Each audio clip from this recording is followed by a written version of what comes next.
Chemical sector का प्रभाव आने वाले टाइम में बहुत ज़्यादा होने वाला है और केमिकल सेक्टर से रिलेटेड हमें ऐसे ही एक हिडन ज्वेल सर्च करने हैं और उसके अंदर हमें पोजीशन बनानी है। हम कभी भी किसी भी सेक्टर के स्टॉक को न्यूज़ पर देखते हैं तो हमें दिखता है कि यहाँ पर ये फेमस नहीं था, बट अभी सारे न्यूज़ वाले इसे कवर कर रहे हैं। क्यों? क्योंकि इसने इतना अच्छा पोटेंशियल रिटर्न बना के दिया है। मतलब स्टॉक ऐसा था लेकिन उसने एक्सपोनेंशियल ग्रोथ दिया है और फिर वो न्यूज़ में चर्चाओं में आने लगता है। लेकिन वो उसने ग्रोथ दिया तो हम सोचते हैं कि ओके, हमें 1 लाख रुपए लगा दिए होते तो वो 1 करोड़ हो जाते, बट हम ये नहीं सोचते हैं कि हमें अभी कोई ऐसा स्टॉक सर्च करना चाहिए ना। तो हम बस यही पास्ट में जीते रहते हैं। तो यहाँ पर फिनग्रो आपके लिए यही काम करता है कि सारे स्टॉक सर्च करके लाता है और यहाँ पर देखो आपसे छुपाया जा रहा है वो चीज़ ये है जो पब्लिक की नज़रों से छुपाया जा रहा है कि 2018 सितंबर की प्रमोटर की होल्डिंग देखो और फिर उसके बाद क्वार्टर वाइज आप होल्डिंग देखो किस तरह से बढ़ी है।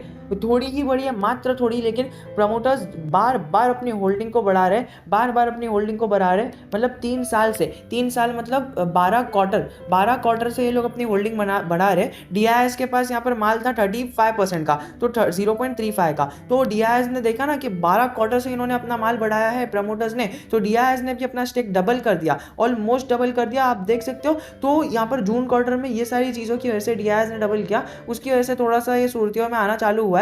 लेकिन अभी तो इसका असली पोटेंशियल बाकी है ना। यहाँ पर हम प्रोज के बारे में भी बात करेंगे, कॉन्स के बारे में भी बात करेंगे। यहाँ पर थंबनेल में आपने देखा होगा कि best small cap penny stock, लेकिन ये बेस्ट है, लेकिन ऐसा नहीं कि हम कॉन्स डिस्कस नहीं करेंगे, कॉन्स भी डिस्कस करेंगे। फिर आपके ऊपर है कि क्या आप वो लोगे कि नहीं। यहाँ पर 35% की पहले पब्लिक के पास होल्डिंग थी और अभी वो घट के 33% की हो गई है। मतलब पब्लिक के पास माल कम है, इसका मतलब वॉलेटिलिटी कम है। वॉलेटिलिटी कम है मतलब अच्छे से over the period of time ऊपर ही जाएगा, क्योंकि ट्रेडिंग कम होगी ना तो ऊपर ही जाएगा। अभी मुझे पता है कि प्रमोटर्स 75% होल्डिंग हो जाने के पहले यहाँ पर बाय करना बंद नहीं करेंगे, हर एक क्वार्टर में बाय कर रहे हैं और आगे जाके भी करेंगे।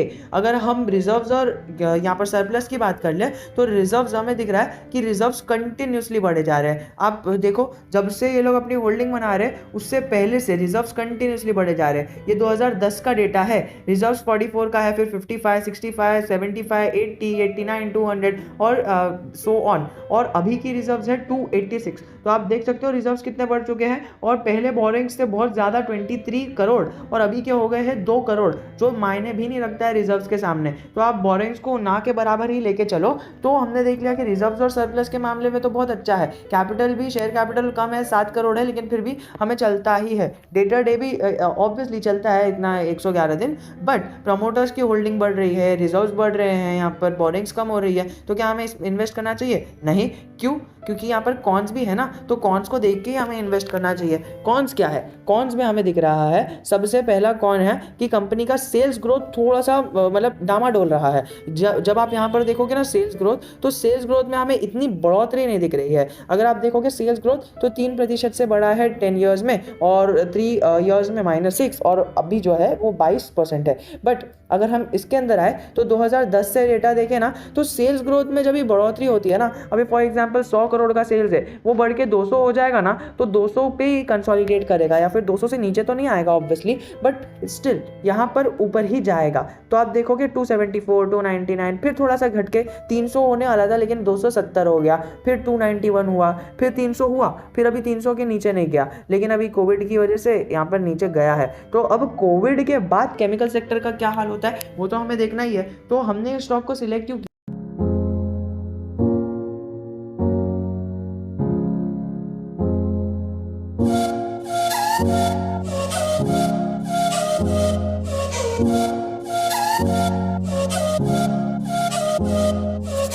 किया? ओनली बिकॉज केमिकल सेक्टर का आगे आप हाल क्या होने वाला है वो आपको पता है, कितना अच्छी तरह से ग्रो होने वाला है। सेकेंडली यहाँ पर कोविड ने 2 साल खा लिए, तो ये जो 5 ईयर्स का ग्रोथ दिखा रहे हैं ना, कंपाउंडेड एनुअल ग्रोथ, उसमें से 2 साल तो कोविड ने खा लिए, तो उसको हम काउंट नहीं करेंगे। तो ये कॉन्स तो एक थोड़ा सा जनरल, एक कॉन भी नहीं कह सकते, एक हो गया है। बट रिटर्न ऑन इक्विटी भी वो सेल्स के ऊपर ही रहती है ना, कि अगर सेल्स कम है तो फिर रिटर्न ऑन इक्विटी भी कम रहेगी। वो आप देखोगे ये रिटर्न ऑन इक्विटी जो है ना, वो सेल्स को मैच कर रही है। मतलब ऐसा नहीं है कि सेल्स कम हुए जा रही है और रिटर्न्स बढ़े जा रहे हैं, मतलब स्टॉक भागे जा रहा है। ऐसा नहीं है, क्यों? क्योंकि यहाँ पर हमें जो जनरल फेयर ट्रेडिंग होते हुए दिख रही है। अगर सेल्स बढ़ेंगे, बिजनेस बढ़ेगा, तभी जाके स्टॉक की प्राइस बढ़ेगी, नहीं तो यहाँ पर कोई बबल नहीं दिख रहा है हमें जिसकी वजह से बबल बर्स्ट हो जाए। अगर आप देखोगे 2019 में लिस्ट हुई है कंपनी यहाँ पर, और कंपनी की जो अर्निंग्स है वो बाहर की भी अर्निंग्स है, तो वो चलता ही है। अगर आप देखोगे तो इसके पीयर कंपैरिजन में पीडीलाइट, आरती इंडस्ट्रीज, दीपक नाइट्रेट के, टाटा केमिकल जैसे बड़े बड़े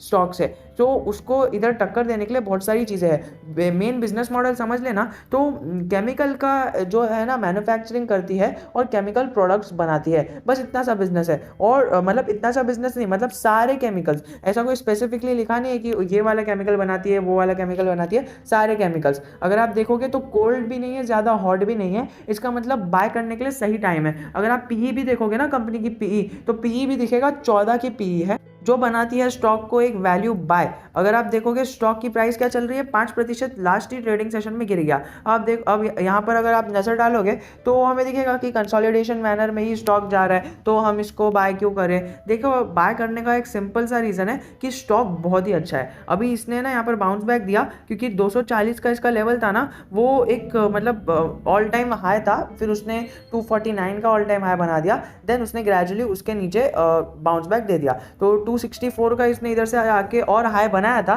देन वो जनरली 5 डे से नीचे ही जा रहा है, 1 महीने से, because of the blood bath. और यही टाइम है स्टॉक को बाय करने का, बिकॉज स्टॉक है ना अपने ऑल टाइम हाई से अच्छा खासा 16 से 17% नीचे है, मिल रहा है, तो आपको बहुत अच्छी अपॉर्चुनिटी मिल रही है। और सेकंड अपॉर्चुनिटी ये मिल रही है कि वो बुक वैल्यू से भी नीचे मिल रहा है। अब आपको अगर केमिकल सेक्टर में इंटरेस्ट है और स्मॉल कैप में इंटरेस्ट है, मतलब ज़्यादा रिस्क लेने में इंटरेस्ट है ना, तो आप इस स्टॉक करके चल सकते हो। एक और बात मुझे ये लगती है ना कि जब से इसने अपने 200 डे मूविंग एवरेज को ब्रेक किया है, तो वो ब्रेक करने के बाद से वो रुका नहीं है स्टॉक, मस्त वो ऊपर के ऊपर हाई एंड हाई का पैटर्न लगा रहा है, तो ये स्टॉक के लिए बहुत ही अच्छा है। और अपनी 50 डे मूविंग एवरेज को रिस्पेक्ट करता हुआ अच्छी तरह से उसके आजू बाजू चल रहा है, जो स्टॉक के लिए अच्छी बात है। यहाँ पर टिकर टिप के हिसाब से रिटर्न ऑन एफडी कम है, मतलब एफडी के मुकाबले यहाँ पर रिटर्न्स कम है, बट यहाँ पर हमें स्मॉल कैप कंपनी दिख रही है, तो जब भागेगी ना तो दीपक नाइट्रेट जैसा ऊपर भागेगी, आरती इंडस्ट्रीज जैसा ऊपर भागेगी। चलो मैं आपको दीपक नाइट्रेट का एक एग्जांपल दे देता हूँ,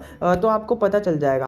ये होता है केमिकल सेक्टर का पोटेंशियल, 1,00,000% रिटर्न। आप देखोगे कितना तेजी से भागा है स्टॉक, और जो स्टॉक मार्केट में पहले से है, जो इस टाइम से है, 2010 से है, उन्हें तो पता ही होगा, बट जो रिटेल इन्वेस्टर्स है मैं उनको बता दूं, देखो इस तरह से कोई पोटेंशियली गुड स्टॉक भागता है, तो हमें ये स्टॉक जब ही ऊपर जाता है ना, इस मुकाम पे पहुंच जाता है ना, तब जाके हम ये स्टॉक को न्यूज़ में देखते हैं, बट जब ये नीचे इस लेवल्स पे मिलता है ना हमें, तब जाके हम इसको ध्यान भी नहीं देते। यही तो काम हम फिनग्रो वाली ऑडियंस करती है। आप मुझे स्टॉक रेकमेंड करते हो और सजेस्ट करते हो, एंड देन वो उसके ऊपर डिटेल एनालिसिस करना मेरा काम रहता है। अब मुझे आप में से किसी ने पूछा था कि क्या करना चाहिए, मेरे को इसमें बाय करके चलना चाहिए या नहीं करना चाहिए। देखोगे आप बहुत ही अच्छा रिटर्न दिया है इसने, SIP से ज़्यादा रिटर्न दिया है, तो आप SIP ना करते हुए इसके अंदर अच्छा एक लमसम अमाउंट भी इन्वेस्ट कर दोगे ना, तो भी एक अच्छी चीज़ है। बट SIP करना is a great thing, because SIP का चार्ट आपको दिख रहा है एकदम स्ट्रेट जा रहा है, तो SIP में आपको नीचे भी बाय करने का मौका मिलता है, ऊपर भी बाय करने का मौका मिलता है।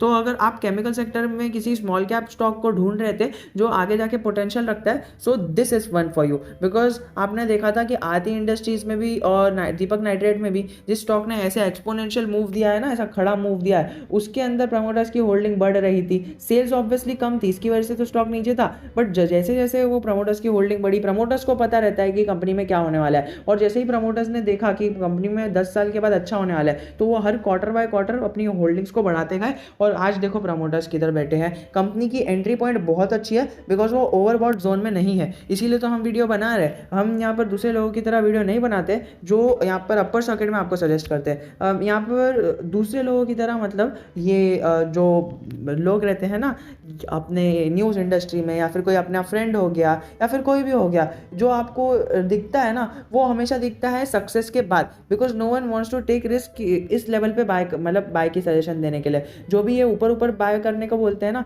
वो ऊपर बाय करना नहीं चाहिए ऐसे तो, मतलब इन जनरल हमें इस लेवल पे बाय करना चाहिए। ऊपर भी बाय करेंगे तो ऐसा नहीं है कि रिलायंस कितना ऊपर पहुंच गया है तो हमें क्या लगता है कि इसके अंदर आगे पोटेंशियल नहीं है। ज़रूर पोटेंशियल है भाई। TCS कितना आगे बढ़ गया तो इसके अंदर ऊपर पोटेंशियल नहीं है, ज़रूर है। लेकिन आपने अगर इस लेवल पे बाय किया होता तो आप समझ सकते हो आज आप करोड़ों में खेल रहे होते। तो इस लेवल पे भी हम बाय कर सकते हैं, आगे और ऊपर जाएगा स्टॉक। लेकिन इस लेवल से जो बैठा है ना इस स्टॉक में, उसने बहुत अच्छा रिटर्न कमाया है। तो ऐसे स्टॉक को आपको ढूंढना है, स्टडी करना है और अपनी रिसर्च में पूरा टाइम लगा देना है। बिकॉज एक बार आप रिसर्च करोगे और पूरी ज़िंदगी बैठ के आप पछताओगे नहीं। PB रेशियो कम है, PE रेशियो कम है और सेक्टर के PE के मुकाबले थोड़ा सा ज़्यादा है। तो ये थोड़ा सा हमें एक संकेत देता है कि ओके मैं थोड़ा सा ज़्यादा हूँ PE के मुकाबले। और अगर आप देखोगे आरती इंडस्ट्रीज 53 पे बैठा है तो ये स्टॉक का PE क्या ज़्यादा है क्या, 23 PE? लेकिन नहीं है ना। ऐसे बड़े बड़े स्टॉक्स जो अभी तक भाग रहे हैं तो उनका PE ज़्यादा है। अभी केमिकल सेक्टर में कई सारे स्टॉक्स है तो पूरा सेक्टर का PE निकालोगे तो आपको यहाँ पर जो सेक्टर का PE है वो 23 देखने मिलेगा और हमारा PE 14 देखने मिलेगा, जो बताता है कि हमारे अंदर डबल ग्रोथ पोटेंशियल तो ऐसे ही बाकी है। अगर आप देखोगे तो सीधा सीधा हमें ग्रोथ पोटेंशियल है। मतलब 14 से 23 भी चलेगा ना PE, मतलब डबल प्राइस और डबल PE भी हो गया ना, तो कितना पोटेंशियल दे देगा। मतलब ये हमें देख के नहीं चलना है कि 1 साल का क्या रिटर्न है, 2 साल का क्या रिटर्न है। देखो जो जिसने है ना इसको, इस आरती इंडस्ट्रीज को इधर लेवल पे बाय किया था नीचे लेवल पे, वो अभी सेल नहीं करेगा बिकॉज उसकी डिविडेंड की इनकम ही इतनी आ जाएगी जितना उसने कैपिटल यहाँ पर इन्वेस्ट किया था। तो आपको ऐसा लॉन्ग टर्म व्यू रखना है और आपके स्टॉक्स आपको अच्छा परफॉर्मेंस देंगे। होगा 90% ऑफ द स्टॉक आपको अच्छे परफॉर्मेंस नहीं देंगे, बट वो एक स्टॉक ऐसा होगा जो आपको ऐसा परफॉर्मेंस दे देगा ना कि बस आपको फिर बाद में बाकी और स्टॉक की कुछ वैल्यू करने की ज़रूरत नहीं पड़ेगी। ऑब्वियसली हर एक स्टॉक अगर नीचे जाता है तो आपको कुछ ना कुछ सिखा के जाता है, तो आपको लर्निंग से लेना है। आप एक बार लर्निंग सीख जाओ अर्न तो आप ऐसे भी कर लोगे। अगर आप देखोगे ओनरशिप स्टेबल है, वैल्यूएशन फेयर है, एफिशिएंसी थोड़ी सी कम है और फाइनेंशियल्स अच्छे हैं। मैंने आपको बताया था फाइनेंशियल्स थोड़े से वीक है because of the debtor day, लेकिन फाइनेंशियल्स को हम यहाँ पर इग्नोर मार लेते हैं। हमने देखा कि एफिशिएंसी कम है, जो हमने पिछली बार भी डिस्कस किया था कि कंपनी ने थोड़ा सा इनएफिशिएंटली परफॉर्म किया है because of its sales growth. But अभी तो स्टॉक मार्केट में लिस्ट हुई है, 2 साल ही नहीं हुआ और कोविड आ गया। अभी इसको थोड़ा परफॉर्मेंस तो देने दो, फिर बाद में हम फाइनेंशियल्स देखेंगे ना, एफिशिएंसी देखेंगे। तो वो सारी चीज़ों को छोड़ते हुए अगर ओनरशिप देखें तो ओनरशिप 65% है और यहाँ पर 1% DIS के हाथ में है, which indicates that majority of the portion is in the fair hands, stable hands. और वैल्यूएशन भी फेयर वैल्यूएशन पे मिल रहा है, यहाँ पर ओवरबॉट जोन नहीं है। तो ये ऊपर के 2 पॉइंट्स अच्छे हैं और ये तीसरा पॉइंट जो एफिशिएंसी का है उसको इग्नोर करो। फाइनेंशियल्स को थोड़ा सा आप लेके चल सकते हो, बट फाइनेंशियल्स आफ्टर कोविड-19 वो अपना असली जलवा दिखाएगा। अगर आप देखोगे number of shares 1 crore shares है, फेस वैल्यू 5 है। इसका मतलब आगे जाके ये अपना स्प्लिट भी कर सकता है 5:1 का, या फिर कुछ भी कर सकता है। तो आप उसको भी ध्यान में रख के चल सकते हो। और अगर हम देखें यहाँ पर 1:5 का, सॉरी हाँ गलती से थोड़ा हो गया, स्प्लिट 1:5 का भी हो सकता है या फिर कुछ भी हो सकता है। तो आप समझ सकते हो कि कितना ज़्यादा रिटर्न ये स्टॉक हमें दे सकता है। और मैं ऐसा क्यों कह रहा हूँ, आफ्टर रिकॉग्नाइजिंग एवरीथिंग। अगर हम पीयर कंपैरिजन देखें ना तो टॉप कंपनी के साथ पीयर कंपैरिजन नहीं करेंगे, इसके ही मार्केट कैप के हिसाब से कंपैरिजन करेंगे। तो स्मॉल कैप कंपनी में तो इसका नाम थोड़ा सा नीचे आता है, सबसे ऊपर नाम आता है TGV SRAC का, फिर उसके बाद अमाल निखिल एडवेसिस और उसके बाद इसका नाम आता है। तो उसके वैल्यूएशन पर भी ठीक ही है। और अगर हम देखें इसका EPS तो EPS कम है और रांची कर्पूरम का इसका EPS ज़्यादा है, तो अर्निंग पर शेयर इसका ज़्यादा है। अगर आपको इसके ऊपर वीडियो चाहिए ना कांची कर्पूरम, तो इसके ऊपर भी हम वीडियो बाद में कभी बना लेंगे। खैर अब हम बात कर रहे हैं कैम्बॉर्न केमिकल्स की। तो आपने खैर नाम तो देख ही लिया होगा अगर आप अभी तक वीडियो में बने हुए हो। 13 मिनट का वीडियो हो गया है, but sorry for the inconvenience cost, but video मुझे बड़ा बनाना ही पड़ा।